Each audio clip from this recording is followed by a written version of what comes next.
നഷ്ടപ്പെട്ടാലുള്ള പ്രശ്നങ്ങളെക്കുറിച്ചും പരിഹാര മാർഗങ്ങളെക്കുറിച്ചുമാണ് hello doctor ഇന്ന് സംസാരിക്കുന്നത്. നമുക്കൊപ്പം ചേരുന്നത് കോട്ടയം ഗവൺമെന്റ് ഡെന്റൽ കോളേജിലെ ഓർത്തോഡോണ്ടിക്സ് വിഭാഗം അസോസിയേറ്റ് പ്രൊഫസർ ഡോക്ടർ സന്ധ്യ എം രാഘവനാണ്. ഡോക്ടർ, ഹലോ ഡോക്ടറിലേക്ക് സ്വാഗതം. ഡോക്ടർ, ആദ്യം തന്നെ പല്ലുകൾ നഷ്ടപ്പെട്ടാലുള്ള പ്രശ്നങ്ങൾ എന്തെല്ലാമാണ്? പരിഹാരം കാണാതെ അവഗണിച്ചാലുള്ള പ്രത്യാഘാതങ്ങൾ എന്തെല്ലാമാണ്? എല്ലാവർക്കും അറിയുന്നത് പോലെ തന്നെ പല്ലുകൾ നഷ്ടപ്പെട്ടാൽ നമ്മൾക്ക് ഭക്ഷണം ചവച്ച് കഴിക്കാൻ വളരെ ബുദ്ധിമുട്ട് അനുഭവപ്പെടും, സംസാരിക്കാൻ ബുദ്ധിമുട്ടുണ്ടാവും. ഇത് കൂടാതെ നമുക്കറിയാം, നമ്മുടെ മുഖത്തിന്റെ രൂപഭംഗിയിൽ വ്യത്യാസം വരും. ഇത് കൂടാതെ നമ്മുടെ മുഖത്തെ അസ്ഥികളും കീഴ്ത്താടിയുമായി ബന്ധിപ്പിക്കുന്ന ജോയിന്റിന് വേദനയും മറ്റ് ബുദ്ധിമുട്ടുകളും വരാനുള്ള സാധ്യത കൂടുതലാണ്. ഡോക്ടർ, ഇപ്പോൾ പല്ലുകൾ നഷ്ടപ്പെട്ടാൽ അവിടെ പല്ലുകൾ വയ്ക്കണം എന്ന് പറയുന്നത് എന്തുകൊണ്ടാണ്?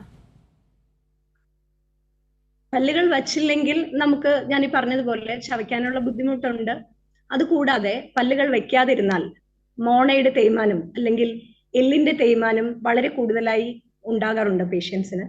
അപ്പൊ നമ്മളത് സമയത്ത് ചെയ്തില്ലെങ്കിൽ പിന്നീട് ഒരിക്കൽ പല്ലുകൾ തിരിച്ച് നമുക്ക് വെക്കാനായിട്ട് ബുദ്ധിമുട്ട് അനുഭവപ്പെടും. കാരണം പല്ല് വെക്കുമ്പോൾ അതിന് താഴെയുള്ള എല്ലിന്റെ ആരോഗ്യം വളരെ പ്രധാനമാണ്. അപ്പൊ ഒരുപാട് നാള് പല്ലുകൾ വെക്കാതെ ആയി കഴിഞ്ഞാൽ നമുക്ക് വീണ്ടും എപ്പോഴെങ്കിലും പല്ല് വെക്കണമെങ്കിൽ അതിന് സാധിക്കാതെ വരും. അതുകൊണ്ട് എത്രയും വേഗം പല്ല് നഷ്ടപ്പെട്ട് കഴിഞ്ഞാൽ ഉടനെ തന്നെ വെക്കുന്നതാണ് നല്ലത്. ഡോക്ടർ, മാത്രമല്ല ഈ നൂതന ചികിത്സാ മാർഗങ്ങൾ എന്തെല്ലാമാണ്? ഇപ്പോൾ കൃത്രിമ പല്ലുകൾ എങ്ങനെ വയ്ക്കാം? അതിനുള്ള സങ്കീർണതകൾ എന്തൊക്കെയാണ്? നമ്മൾ നേരത്തെ മുതൽ ചെയ്തുകൊണ്ടിരുന്നത് നമുക്ക് പലതരത്തിൽ വെക്കാം. അപ്പം ഭാഗികമായി പല്ല് നഷ്ടപ്പെട്ടാൽ നമുക്ക് റിമൂവബിൾ ഡെഞ്ചേഴ്സ് എന്ന് നമ്മൾ പറയും, ഊരിയെടുക്കുന്ന പല്ല് സെറ്റുകൾ രോഗികൾക്ക് തന്നെ ഊരിയെടുക്കുകയും തിരികെ വെക്കുകയും ചെയ്യാം. അങ്ങനെയുള്ള പല്ല് സെറ്റുകൾ നമ്മൾ ചെയ്യുന്നുണ്ട്. പിന്നീട് ഫിക്സഡ് ആയിട്ട് ചെയ്യാം. നമ്മൾ സാധാരണ ചെയ്യുന്നത് തൊട്ടടുത്തുള്ള പല്ലുകളുടെ സഹായത്തോടെ കൃത്രിമ പല്ലുകൾ വായിൽ പിടിപ്പിക്കുകയാണ് ചെയ്യുന്നത്. ഇപ്പോഴുള്ള ഏറ്റവും പുതിയ ചികിത്സാ രീതി എന്ന് പറയുന്നത് ഡെന്റൽ ഇംപ്ലാന്റ്സ് ആണ്. കുറച്ച് നാളുകളായിട്ട് അത് ഒരു പ്രധാനപ്പെട്ട ചികിത്സാ രീതിയാണ്.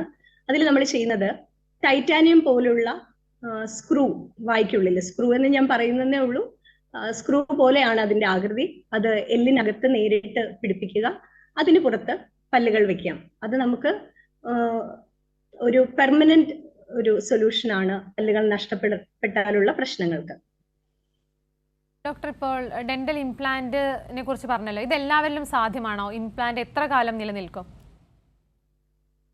ഇംപ്ലാന്റ് സ്ഥിരമായ ഒരു ചികിത്സാ രീതിയായിട്ടാണ് നമ്മൾ പറയുന്നത്. ഇംപ്ലാന്റിന്റെ വിജയം എന്ന് പറയുന്നത് ഒരുപാട് കാര്യങ്ങളെ ഡിപ്പെൻഡ് ചെയ്തിരിക്കും. അതിൽ ഏറ്റവും പ്രധാനം എല്ലിന്റെ ആരോഗ്യം തന്നെയാണ്. എല്ലുകൾ ആവശ്യത്തിനുണ്ടെങ്കിൽ മാത്രമേ നമുക്ക് അതിൽ ഇംപ്ലാന്റ് വെക്കാൻ പറ്റുള്ളൂ. ടൈറ്റാനിയം പോലുള്ള ഒരു പദാർത്ഥം എല്ലിനോട് ചേർന്ന് വളരുന്ന ഒരു ജോയിൻ ചെയ്ത് ഉറച്ചിരിക്കുന്ന ഒരു പദാർത്ഥമാണ്. അപ്പൊ നമുക്ക് എല്ലിന്റെ ആരോഗ്യം വളരെ പ്രധാനമാണ്. അതുകൂടാതെ രോഗിക്ക് നമ്മൾ സാധാരണ പറയുന്ന ജീവിതശൈലി രോഗങ്ങൾ, ഡയബറ്റിസ്, അത് നിയന്ത്രണാതീതമായ പ്രമേഹം, പിന്നീട് അതുപോലുള്ള അസുഖങ്ങൾ, ഹൃദയ സംബന്ധമായ അസുഖങ്ങൾ, ക്യാൻസർ ചികിത്സയിലാണെങ്കിൽ ഇപ്പൊ ഹൃദയ സംബന്ധമായ അസുഖങ്ങൾ നമുക്ക് അതിനുള്ള ചികിത്സ ചെയ്തിട്ട് നമുക്ക് ഇംപ്ലാന്റ് എല്ലാം വെക്കാവുന്നതാണ്. ക്യാൻസർ ചികിത്സ നടന്നുകൊണ്ടിരിക്കുകയാണെങ്കിൽ, കീമോതെറാപ്പിയും റേഡിയോതെറാപ്പിയും ഒക്കെ നടന്നുകൊണ്ടിരിക്കുന്ന ഒരു രോഗിയാണെങ്കിൽ നമ്മൾ തൽക്കാലത്തേക്ക് ഇംപ്ലാന്റ് ചികിത്സ ചെയ്യാറില്ല. പക്ഷേ ഒരുവിധം എല്ലാ രോഗികൾക്കും നമുക്ക് ചെയ്യാൻ പറ്റും. ഞാൻ നേരത്തെ പറഞ്ഞതുപോലെ എല്ലിന്റെ ആരോഗ്യം കൃത്യമായിട്ടുണ്ടെങ്കിൽ നമുക്ക് ചെയ്യാം. പക്ഷേ പുകവലി പോലെയുള്ള ശീലങ്ങളുള്ള ആൾക്കാരിൽ ഇംപ്ലാന്റുകൾ പരാജയമായി പോകാനുള്ള ഒരു സാധ്യതയുണ്ട്. അങ്ങനെ നമ്മൾ രോഗികളെ തിരഞ്ഞെടുക്കുമ്പോൾ അങ്ങനെയുള്ള രോഗികളിൽ ഇംപ്ലാന്റുകൾ വയ്ക്കാതിരിക്കുന്നതാണ് നല്ലത്. ഡോക്ടർ, മുഴുവൻ പല്ലുകളിലും ഇപ്പൊ ഇംപ്ലാന്റ് ചെയ്യാൻ സാധ്യമാണോ? ഇപ്പൊ ഇംപ്ലാന്റ് എത്ര കാലം കൊണ്ട് പൂർത്തിയാക്കാനാകും? മുഴുവൻ പല്ലുകളും ഇംപ്ലാന്റ് വെച്ച് ചെയ്യാൻ പറ്റും. ഇംപ്ലാന്റ് തന്നെ ഫിക്സഡ് ട്രീറ്റ്മെന്റും റിമൂവൽ ട്രീറ്റ്മെന്റും ഉണ്ട്. ഇപ്പൊ മുഴുവനായും പല്ലുകൾ നഷ്ടപ്പെട്ട ഒരാളിൽ നമുക്ക് ഈ രണ്ട് രീതിയിലും ചികിത്സിക്കാവുന്നതാണ്. ഞാൻ നേരത്തെ പറഞ്ഞ പോലെ എല്ലിന്റെ ആരോഗ്യമാണ് ഇതിൽ ഏറ്റവും പ്രധാനം. കൂടുതൽ ഇംപ്ലാന്റുകൾ വെച്ചിട്ട് അതിന് മുകളിൽ ഫിക്സഡ് ആയിട്ട് നമ്മൾ സാധാരണ ചെയ്യുന്നത് പോലെ ക്യാപ്പ് ഇടുക എന്ന് പറയുന്നത് പോലെ ക്രൗണും ബ്രിഡ്ജൊക്കെ ആയിട്ട് നമുക്ക് പല്ലുകൾ വെക്കാം. അതുകൂടാതെ നമ്മൾ സാധാരണ ഊരിയെടുക്കുന്ന പല്ല് സെറ്റുകൾ, അതുപോലെ കുറച്ച് ഇംപ്ലാന്റുകൾ വെച്ചിട്ട് അതിന് പുറത്ത് പല്ല് സെറ്റ് തന്നെ നമുക്ക് വെക്കാം. അപ്പോൾ രോഗിക്ക് അത് ആവശ്യം പോലെ ഊരിയെടുക്കാനും തിരികെ വെക്കാനും സാധിക്കുന്നതാണ്. ഡോക്ടർ നേരത്തെ സൂചിപ്പിച്ച പോലെ ഇപ്പോൾ പുകവലിക്കുന്നവർക്ക് ഇതൊരു വിജയകരമായി തീരണമെന്നില്ല. അതുപോലെ തന്നെ ഇംപ്ലാന്റ് ചെയ്തു കഴിഞ്ഞാൽ ശ്രദ്ധിക്കേണ്ട കാര്യങ്ങൾ എന്തൊക്കെയാണ്?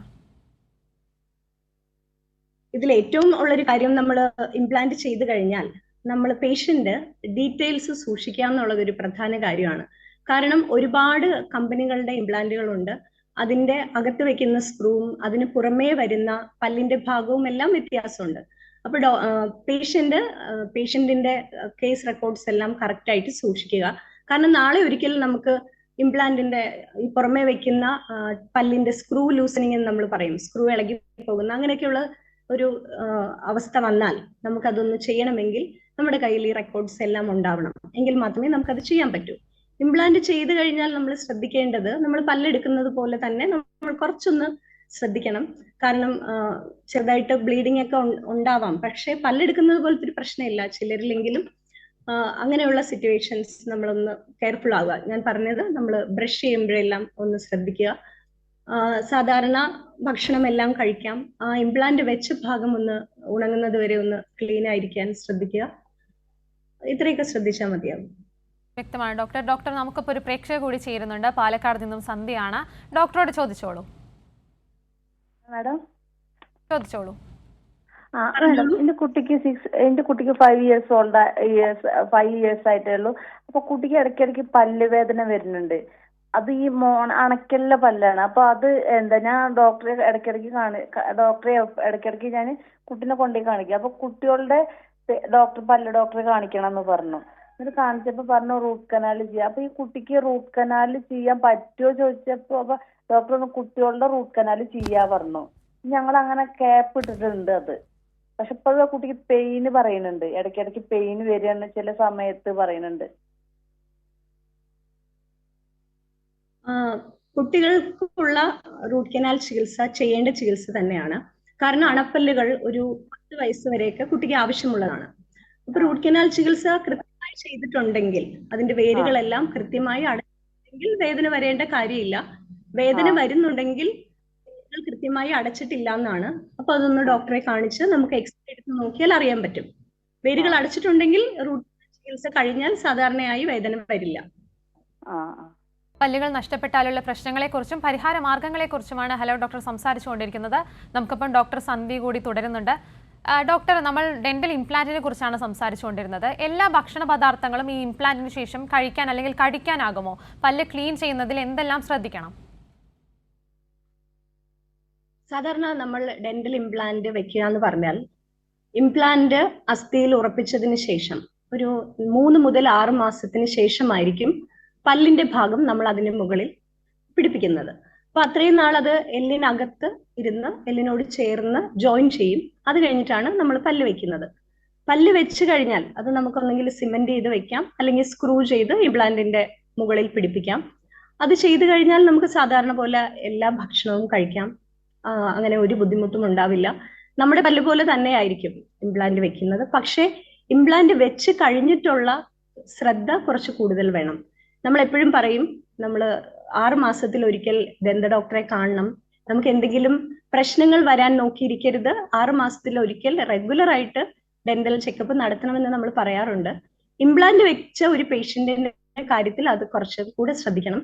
കാരണം ഇംപ്ലാന്റിനോട് ചേർന്ന് നമുക്കിപ്പം മോണരോഗമൊക്കെ വരുന്നത് പോലെ പെരി ഇംപ്ലാന്റൈറ്റിസ് എന്ന് പറയുന്ന ഇംപ്ലാന്റിന് ഇൻഫ്ലമേഷൻ വരുന്ന കണ്ടീഷൻസ് ഉണ്ട്. അങ്ങനെ വന്നു കഴിഞ്ഞാൽ ഇംപ്ലാന്റിന് ചുറ്റുമുള്ള എല്ല് ക്രമേണ പോയിട്ട് ഇംപ്ലാന്റ് ലൂസ് ആവാനും അത് ഇംപ്ലാന്റ് ചികിത്സ പരാജയപ്പെടാനുമുള്ള ഒരു സാധ്യതയുണ്ട്. അതുകൊണ്ട് എപ്പോഴും നമ്മൾ കൃത്യമായി അത് നോക്കിക്കൊണ്ടിരിക്കണം. 6 മാസത്തിൽ ഒരിക്കൽ നമ്മൾ ഡോക്ടറെ കണ്ട് എക്സ്റേ ഒക്കെ എടുത്ത് നോക്കുക. അതിന്റെ ആരോഗ്യം തൃപ്തികരമാണെന്ന് ഉറപ്പുവരുത്തുക.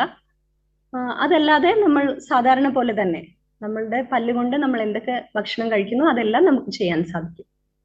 ഡോക്ടർ, മാത്രമല്ല ഇംപ്ലാന്റ് ചെയ്യാൻ പറ്റിയില്ലെങ്കിൽ അല്ലെങ്കിൽ പറ്റാത്തവർക്ക് സ്വീകരിക്കാവുന്ന മറ്റു മാർഗങ്ങൾ എന്തെല്ലാമാണ്? ഇംപ്ലാന്റ് അല്ലെങ്കിൽ ഞാൻ നേരത്തെ പറഞ്ഞതുപോലെ ഫിക്സഡ് ആയിട്ട് നമുക്ക് ചെയ്യണമെങ്കിൽ, ഇപ്പൊ ഫിക്സഡ് ചെയ്യണമെങ്കിൽ നമുക്ക് തൊട്ടടുത്ത പല്ലിന്റെ ആരോഗ്യം വളരെ പ്രധാനമാണ്. കൂടുതൽ പല്ലുകൾ നഷ്ടപ്പെട്ട എല്ലാ അവസ്ഥകളിലും നമുക്ക് ഈ പറയുന്ന ഫിക്സഡ് ചികിത്സ സാധ്യമല്ല. ഇംപ്ലാന്റ് ആണെങ്കിൽ നമുക്ക് എല്ലാ കണ്ടീഷൻസിലും ഫിക്സഡ് ആയിട്ട് ചെയ്യാം. പക്ഷേ കൂടുതൽ പല്ലുകൾ നഷ്ടപ്പെട്ടു പോയി, അങ്ങനെയുള്ള എല്ലാ സിറ്റുവേഷനിലും നമുക്ക് ഫിക്സഡ് ചെയ്യാൻ പറ്റില്ല. കുറച്ച് പല്ലുകൾ മാത്രമാണ് നഷ്ടപ്പെട്ടതെങ്കിൽ, തൊട്ടടുത്തുള്ള പല്ലിന്റെ ആരോഗ്യം തൃപ്തികരമാണെങ്കിൽ നമുക്ക് ബ്രിഡ്ജ് എന്ന് പറയുന്ന ചികിത്സ ചെയ്യാം. തൊട്ടടുത്ത പല്ലിന്റെ സഹായത്തോടെ പല്ലുകൾ വെക്കുന്ന ചികിത്സയാണ് അത്. ഫിക്സഡ് ട്രീറ്റ്മെന്റ് ആണ്. ഇനി അതല്ല, കൂടുതൽ പല്ലുകൾ നഷ്ടപ്പെട്ടിട്ടുണ്ട്, ആ ഭാഗത്ത് എല്ലിന് തേയ്മാനം ഒക്കെ വന്നിട്ടുണ്ടെങ്കിൽ നമ്മൾ സാധാരണ റിമൂവബിൾ ആയിട്ടാണ് ചെയ്യുന്നത്. അത് സാധാരണ നമ്മൾ ചെയ്യുന്ന അക്രിലിക് എന്ന് പറയുന്ന ഒരു മെറ്റീരിയലിലാണ്. അത് സാധാരണ നമുക്ക് ചെയ്യാം. അതല്ലെങ്കിൽ കുറച്ചുകൂടെ നല്ല രീതിയിൽ ചെയ്യാൻ കാസ്റ്റ് പാർഷ്യൽ ഡെഞ്ചർ എന്ന് പറയും. അതൊരു മെറ്റൽ ഫ്രെയിം വർക്ക് വരും, അതിന് മുകളിൽ അക്രിലിക്കും പല്ലും വരും. അങ്ങനെയുള്ള ചികിത്സകളും നമുക്ക് ചെയ്യാം. പിന്നീട് പേഷ്യന്റിന് കുറച്ചും കൂടെ നല്ല രീതിയിൽ കുറച്ചും കൂടെ കംഫർട്ടബിൾ ആവണമെങ്കിൽ ചിലപ്പോൾ ഈ ഒരു വലിയ മെറ്റൽ ഫ്രെയിം ഒക്കെ പേഷ്യന്റിന് ചിലപ്പോൾ അത്ര താല്പര്യം ഉണ്ടാവില്ല. അപ്പോൾ കുറച്ച് പല്ലുകൾ നഷ്ടപ്പെട്ട കണ്ടീഷനിൽ നമുക്ക് വേണമെങ്കിൽ ഫ്ലെക്സിബിൾ ആയിട്ടുള്ള പാർഷ്യൽ ഡെഞ്ചേഴ്സ് എന്ന് നമ്മൾ പറയും, ഭാഗികമായി പല്ല് വെക്കുന്നത് ഫ്ലെക്സിബിൾ ആയിട്ട് നമുക്ക് ചെയ്യാം. വ്യക്തമാണ് ഡോക്ടർ. ഡോക്ടർ, നമുക്കിപ്പോൾ മറ്റൊരു പ്രേക്ഷകൻ കൂടി ചേരുന്നുണ്ട്. ബാംഗ്ലൂരിൽ നിന്നും പ്രകാശാണ്. പ്രകാശ്, ഡോക്ടറോട് ചോദിച്ചോളൂ. ഹലോ. ഹലോ, പറഞ്ഞോളൂ. അത് എന്റെ മേലത്തെ എല്ലാ കംപ്ലീറ്റ് പല്ലും പോയിരിക്കുകയാണ്. ഒരേ ഒരു പല്ല് മാത്രമേ ഉള്ളൂ. അത് ആ പല്ലുകൊണ്ടാണ് ഇപ്പോ എല്ലാ കാര്യങ്ങളും ചെയ്യുന്നത്. അപ്പൊ അതും കൂടി പറിച്ചിട്ട് എല്ലാം ഫുൾ സെറ്റ് വെക്കാൻ പറ്റുമോ എന്നുള്ളതാണ് ചോദിച്ചത്. ആ ഒരു പല്ല് മാത്രം നിർത്തിക്കൊണ്ട് ഒരു ചികിത്സ ചെയ്യുന്നതിനേക്കാൾ നല്ലത് ആ ഒരു പല്ലും കൂടെ എടുത്തിട്ട് നമ്മൾ ചെയ്യുന്നതായിരിക്കും. അപ്പോൾ എല്ലിന്റെ ആരോഗ്യമൊക്കെ നോക്കി എക്സ്റേ ഒക്കെ എടുത്ത് നോക്കിയിട്ട് നമുക്ക് ഫിക്സഡ് ആയിട്ട് ചെയ്യണമെങ്കിൽ ഇംപ്ലാന്റ് വെച്ച് ചെയ്യാം. അതല്ലെങ്കിൽ സാധാരണ പോലെ ഊരിയെടുക്കുന്ന പല്ല് സെറ്റ് വെക്കാം. അപ്പൊ നമുക്ക് എക്സ്റേ ഒക്കെ എടുത്തൊന്ന് നോക്കണം, വേറെ ബുദ്ധിമുട്ടുകളൊന്നും ഇല്ല എന്ന് ഉറപ്പ് വരുത്തിയിട്ട് നമുക്ക് ചെയ്യാവുന്നതാണ്. പ്രേക്ഷകന് വ്യക്തമായെന്ന് വിശ്വസിക്കുന്നു. ഡോക്ടർ, ഇപ്പോൾ സെറ്റ് പല്ലിന്റെ കാര്യം സൂചിപ്പിച്ചല്ലോ. അത്തരത്തിലൊരു സെറ്റ് പല്ല് വെക്കുമ്പോൾ ശ്രദ്ധിക്കേണ്ട കാര്യങ്ങൾ എന്തെല്ലാമാണ്? സെറ്റ് പല്ല് വെക്കുമ്പോൾ ഏറ്റവും പ്രധാനമായ കാര്യം രോഗിയോട് അതിന്റെ എല്ലാ വശങ്ങളും നമ്മൾ ബോധ്യപ്പെടുത്തുക എന്നുള്ളതാണ്. സാധാരണ വരുന്ന രോഗികൾക്ക് ഈ സെറ്റ് പല്ല് എന്ന് പറയുന്നത്, അവര് മിക്കവാറും രോഗികൾ വിചാരിക്കുന്നത് എന്റെ മോശം പല്ലെല്ലാം എടുത്ത് കളഞ്ഞാൽ എനിക്ക് വളരെ നല്ല ഉറച്ചിരിക്കുന്ന പല്ലുകൾ കിട്ടുമല്ലോ എന്ന് വിചാരിച്ചിട്ടാണ് രോഗികൾ വരുന്നത്. പക്ഷേ എല്ലാ രോഗികളുടെ കാര്യത്തിലും സെറ്റ് പല്ലുകൾ നല്ല രീതിയിൽ ഉറച്ചിരിക്കണം എന്ന് നിർബന്ധമില്ല. കാരണം ഒരുപാട് നാളുകളായി പല്ല് പോയ ആളുകൾ മോണരോഗം കാരണം പല്ല് പോകുമ്പോൾ എല്ലിന്റെ ഒരു ഭാഗം കൂടെ നഷ്ടപ്പെടും. അങ്ങനെയുള്ളവർക്ക് എല്ല് വളരെ കുറവായിരിക്കും. ഇങ്ങനെയുള്ള കണ്ടീഷനിൽ നമ്മുടെ ചികിത്സ കുറച്ച് കോംപ്രമൈസ്ഡ് ആവും.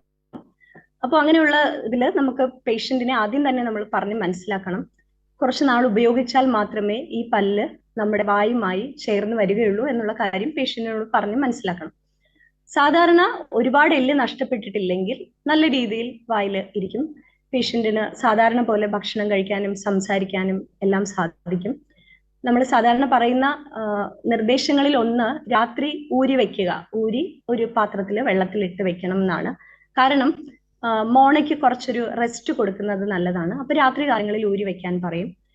പിന്നെ നമ്മൾ ഭക്ഷണ സാധനങ്ങൾ ചവയ്ക്കുമ്പോൾ നമുക്ക് ഓരോ വശവും മാറി മാറി ചവയ്ക്കാൻ പറ്റും.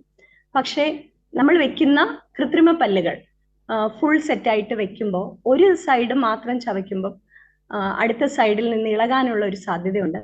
അപ്പൊ നമ്മൾ രോഗികളോട് രണ്ട് സൈഡും ഒരുമിച്ച് ചവയ്ക്കണമെന്ന് കൃത്യമായ നിർദ്ദേശം നൽകാറുണ്ട്.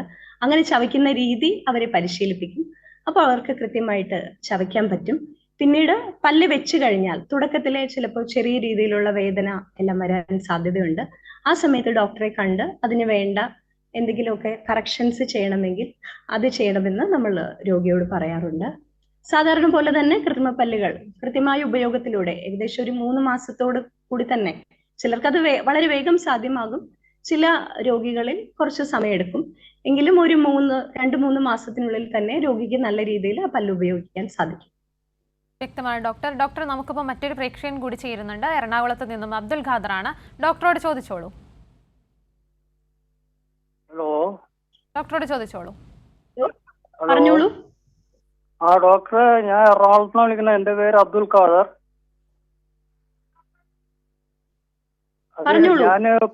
ഞാൻ 13 കൊല്ലമായിട്ട് ഫുൾ സെറ്റ് വെപ്പ് പല്ല ഉപയോഗിക്കുന്നത്. ആ പറഞ്ഞോളൂ, 13 കൊല്ലം കേൾക്കുന്നുണ്ട്. 13 കൊല്ലമായിട്ട് ഞാൻ വെപ്പ് പല്ല ഉപയോഗിക്കുന്ന ഫുൾ സെറ്റ്. കേൾക്കാമോ? പറഞ്ഞോളൂ, എന്താ പ്രശ്നം? 13 കൊല്ലമായിട്ട് ഫുൾ സെറ്റ് വെപ്പ് പല്ല ഉപയോഗിക്കണം, വെപ്പ് പല്ല്. ആ മനസ്സിലായി, പറഞ്ഞോളൂ. അപ്പൊ വായു എപ്പോഴും ഡ്രൈ ആയിട്ട് തോന്നുന്നു, അതുപോലെ തന്നെ ഉമിനീര് കട്ടിയായിട്ട് തോന്നുന്നു. അതെന്താണെന്ന് അറിയാൻ വേണ്ടിയാ. സാധാരണ ചില ആളുകളിൽ ഉമിനീര് ഓരോ രോഗികളിലും വ്യത്യാസമുണ്ട്. ചിലർക്ക് വളരെ തിന്നായിട്ടുള്ള ഉമിനീരായിരിക്കും, ചിലർക്ക് തിക്കായിട്ടുള്ളതായിരിക്കും. പല്ലുമായിട്ട് അതിന് സാധാരണ ബന്ധം ഉണ്ടാവില്ല. നമ്മളുടെ വായിലെ ഉമിനീർ ഗ്രന്ഥികളുടെ അനുസരിച്ചാണ് അങ്ങനെ വരുന്നത്.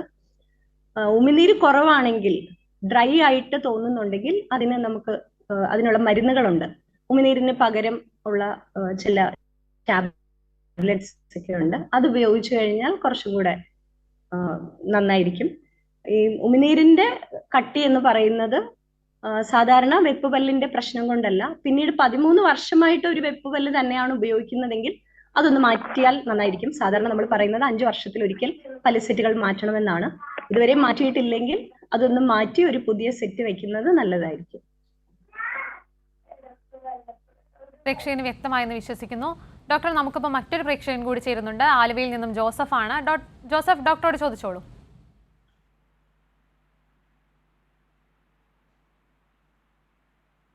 ജോസഫ്, കേൾക്കാമോ? പല്ല് കംപ്ലീറ്റ് പോയി. താഴത്ത് ഇനി ഒരു 7 പല്ലുണ്ട്. ആ പല്ലും കൂടി എടുത്തിട്ട് എനിക്ക് സെറ്റ് വെക്കാൻ പറ്റുമോ എന്നറിയാൻ. 7 പല്ല് മാത്രമാണോ ബാക്കിയുള്ളത്? അതെ.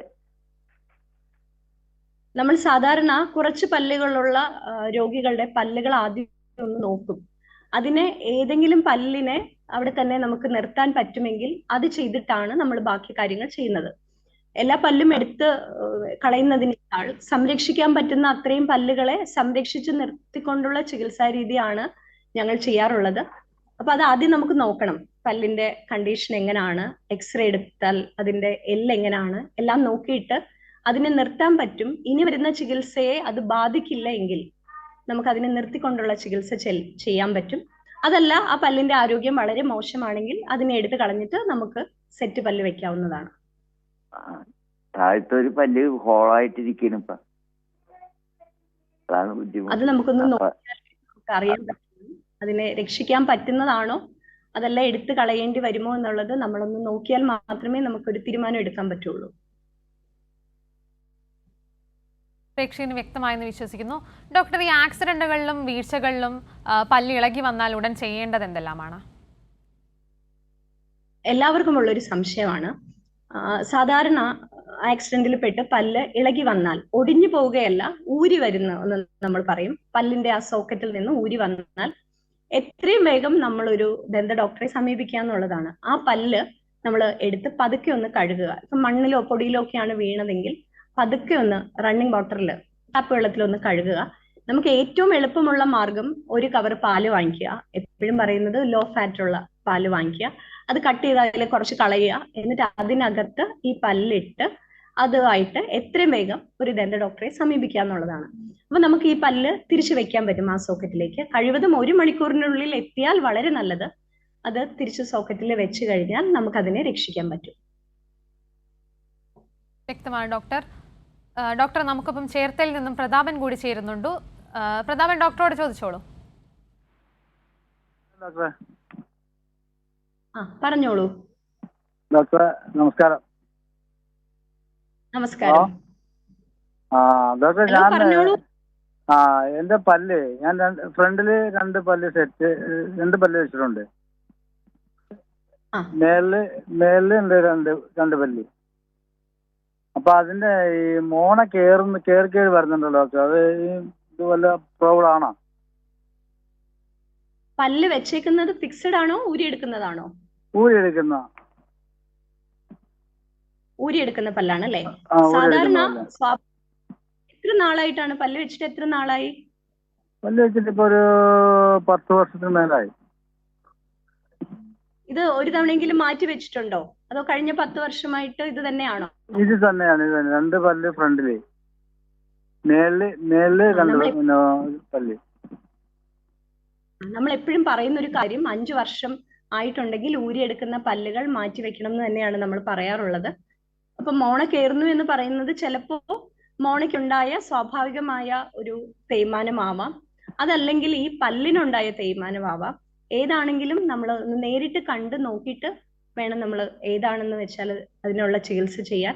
കഴിവതും 5 വർഷത്തിൽ കൂടുതൽ വെക്കാതിരിക്കുക. ഇടയ്ക്കെങ്കിലും ഡോക്ടറെ കണ്ട് പല്ലിന്റെയും മോണയുടെയും നമ്മൾ വെച്ച പല്ലിന്റെയും ആരോഗ്യം തൃപ്തികരമാണെന്ന് ഉറപ്പുവരുത്തുക. എന്തായാലും താങ്കൾ ഇത്രയും വർഷം ആയതുകൊണ്ട് ഒരു ഡോക്ടറെ കണ്ടിട്ട് ഇതൊന്ന് മാറ്റി ചെയ്യുന്നത് നന്നായിരിക്കും. പല്ലുകൾ നഷ്ടപ്പെട്ടാലുള്ള പ്രശ്നങ്ങളെക്കുറിച്ചും പരിഹാര മാർഗങ്ങളെക്കുറിച്ചുമാണ് ഹലോ ഡോക്ടർ ഇന്ന് സംസാരിച്ചത്. നമുക്കൊപ്പം ചേർന്നത് കോട്ടയം ഗവൺമെന്റ് ഡെന്റൽ കോളേജിലെ പോർത്തോഡോണ്ടിക്സ് വിഭാഗം അസോസിയേറ്റ് പ്രൊഫസർ ഡോക്ടർ സന്ധ്യ എം രാഘവനാണ്. ഡോക്ടർ നന്ദി. ഹലോ ഡോക്ടറിന്റെ ഇന്നത്തെ സമയം ഇവിടെ അവസാനിപ്പിക്കുന്നു. നന്ദി, നമസ്കാരം.